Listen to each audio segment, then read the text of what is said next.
మంచినీళ్లు వద్దు, మద్యమే ముద్దు అన్నది బొత్స గారి కుటుంబము పాలసీ. మన కర్మ కొద్దీ ఇలాంటి వాళ్ళు మనకు నాయకులై కూర్చున్నారు.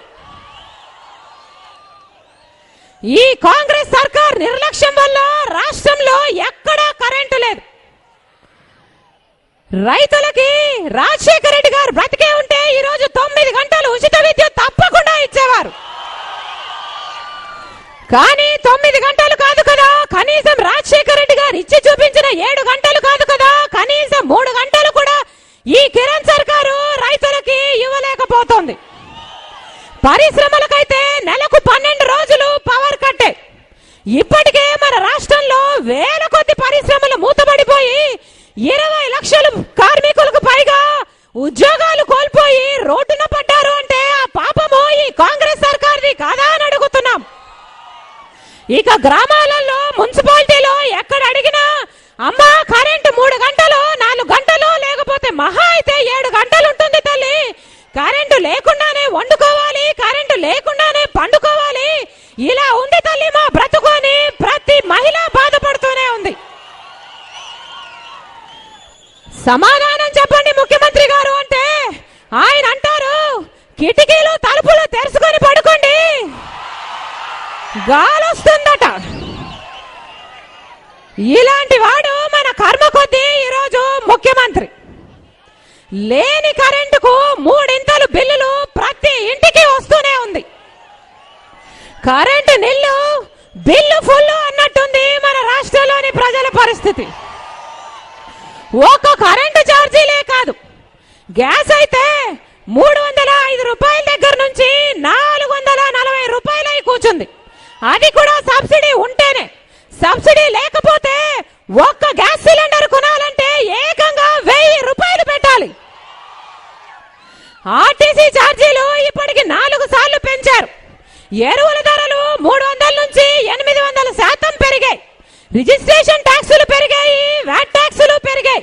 ఇక కరెంట్ అయితే ఏకంగా 30,000 కోట్ల రూపాయల్ని ప్రజలెత్తిన మోపి వారి రక్తం పిండి వసూలు చేస్తుంది ఈ కాంగ్రెస్ సర్కార్. అన్ని ప్రతిపక్ష పార్టీలు కలిసి ఈ దుర్మార్గపు కాంగ్రెస్ ప్రభుత్వానికి వ్యతిరేకంగా, ఈ ఛార్జీల మోతకు వ్యతిరేకంగా, ఈ కరెంటు బాధుడికి వ్యతిరేకంగా, ఈ కాంగ్రెస్ ప్రభుత్వానికి వ్యతిరేకంగా విశ్వాస తీర్మానం పెడితే మన ప్రధాన ప్రతిపక్ష నాయకుడు చంద్రబాబు గారేమో ఈ కాంగ్రెస్ ప్రభుత్వం మీద ఈగ కూడా వాలడానికి వీల్లేదని విప్పు జారీ చేసి మరి ఈ కాంగ్రెస్ ప్రభుత్వాన్ని కూలిపోకుండా కాపాడాడు. చంద్రబాబు గారు అవిశ్వాసానికి మద్దతు పలుకుంటే ఈ కాంగ్రెస్ ప్రభుత్వము ఎప్పుడో కూలిపోయి ఉండేది.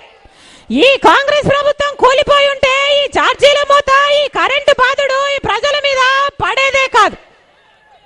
కానీ చంద్రబాబు గారికి ప్రజల బాగోగులు ఎప్పుడు పట్టాయి కనుక చిరంజీవి గారు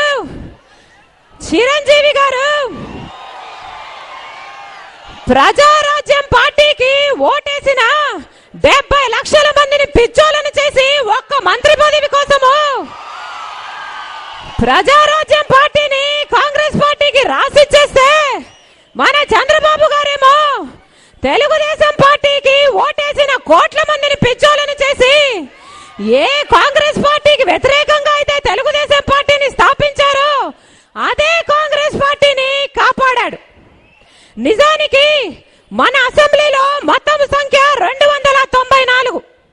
ప్రభుత్వానికి ఉండాల్సింది దాంట్లో సగం కంటే ఎక్కువ, అంటే 148 సభ్యులు లేకపోతే సాధారణ మెజారిటీ లేనట్టే. కానీ ఈ కాంగ్రెస్ ప్రభుత్వానికి ఉన్నది కేవలం 146 సభ్యులు మాత్రమే.